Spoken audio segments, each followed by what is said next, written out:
नमस्ते सम्पूर्णमा फेरि पनि मेरो युट्युब च्यानलमा यहाँहरूलाई धेरै धेरै स्वागत छ।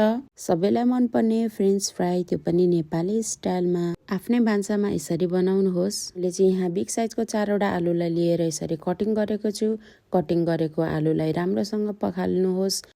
पखालिसकेको आलुलाई मैले यहाँ बाउलमा राखेँ। 1 कप कर्नफ्लावर हातले राम्रोसँग मोल्ने।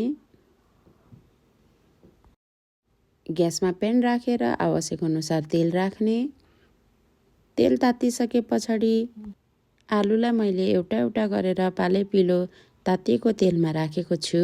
तेलमा आलु राखिसकेपछि केही बेर फ्राई हुन छोडिदिने। फ्राई गरेको आलु हल्का गोल्डन ब्राउन भइसके पछाडि छान्नीबाट प्लेटमा आलु निकाल्ने। फ्रेन्च फ्राईलाई नेपाली फ्लेभर दिन मैले यहाँ कालो नुन छर्केको छु र मायोनिजसँग सर्भ गरेको छु। तपाईहरु पनि यसरी नै घरमा बनाएर खान सक्नुहुनेछ।